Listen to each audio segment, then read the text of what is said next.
Hi, I'm Sade. Welcome back to Coffee Bookshelves. It has been forever because we've been locked down forever. It feels like we have never been outside. You can tell my level of stress when you need not just like one e-reader or two e-readers, but like all three e-readers have been broken out for this pandemic because I'm just like, I need all the books to get through this. There's a reason I have this many e-readers. I've got the Nook, which is so old school. I've got the Nook because I bought it in 2013 when e-readers were new to the world. I don't know, they were new to me, and it's not backlit. It doesn't, you know, you have to have the light on and stuff. It's like a proper book but electronic. And now it's not supported by any of the companies that were around when it first came out, so I can't buy anything, I can't renew anything, upload anything, nothing. But I can, it's like a museum, but I can read all the authors that I have on here who I love. I've got my favorite comfort books on here. So I've got Courtney Milan, Sonali Dev, Jane Feather, all my favorite romance writers are on here. So when I'm willing to turn the light on and read in bed and stuff, I'll use my Nook. But then I've also got my Kindle, which I bought obviously so that I can buy stuff off of Amazon, and a lot of self-published Black authors I'm only able to get because of the Kindle. So I just bought a book today actually. It's called Given. Let me see if I can find, what's that page? There we go.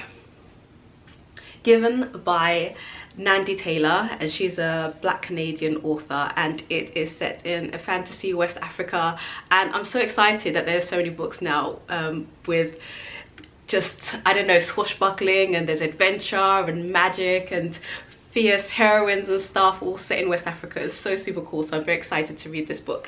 So I've got the Kindle, and I've also got a Kobo, and Kobo is a Canadian company, and this one is hooked up to the Toronto library system, which is awesome because it means that I can take books out from home without going to the library, which obviously you can't do right now because everything's locked down, without paying any money. It's brilliant. So right now I'm reading Nora Roberts' Shelter in Place, which is a thriller. Nora Roberts is friggin' amazing. I love her, and yeah, I'm reading that at the moment. It's really good. So I've got the 3 e-readers now. If something happens and there's some kind of electrical break and you know I can't charge them, I've also got some paper books just in case. I've got Candice Carty-Williams' Queenie. Now I haven't started this one right yet because I know the storyline, and I'm like, if she's stressed out and I'm stressed out, we're both stressed out, we can't be stressed out at the same time, no. So I might have to read this after the pandemic when things have calmed down again and I'm feeling a little bit balanced.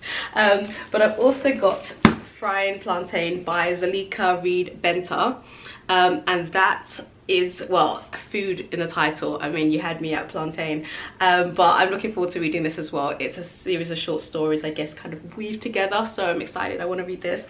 But when I'm not reading the books, I'm also listening to books at the moment. And it's funny because people will say, how can you read and follow so many storylines at the same time? But it's like, you'll watch like 6 different shows and you're watching them, you know, on different nights of the week or whatever, but simultaneously, right? And you're able to follow the different storylines, and there's no difference. So yeah, it's the same. So I'm listening to what's it called? I've got the post-its here.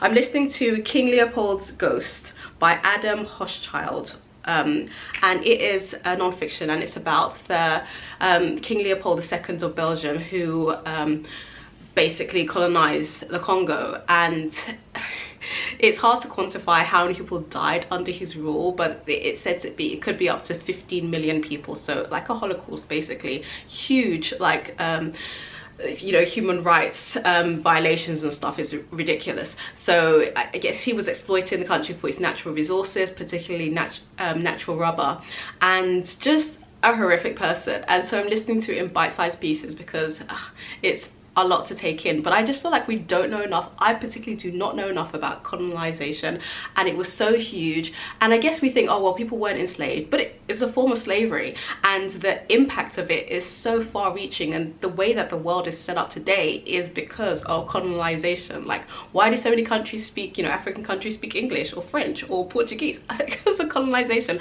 Why do they dress the way they do? Why do they have the religions that they do? You know, it's all down to the European scramble for Africa in the 1800s. So it's really hard to look at, but I think we absolutely need to, and also to refute these narratives of, well, they're just lazy and they haven't built anything and they've got no history anyway, and it's just like, that's all BS. So anyway, I'm reading it, but I'm not reading, I'm listening to the audiobook on Audible, and I'm also listening to Big Magic by Elizabeth Gilbert, partly because I love listening to her voice, it's so soothing, and partly because I feel like she kind of pries me down off of the ledge when I'm feeling very stressed out about my writing and stuff. And she's just like, look, you know, your talent is inside of you and you can express it in a lot of different ways. It doesn't have to be heavy. You just you know, just take your time and lean into it. And I'm like, thank you, Elizabeth. So I'm enjoying listening to that too. So yeah, this is, you know, there's stories and books and everywhere. What are you guys listening to? What are you reading? How are you getting through this? Let me know. Stay safe.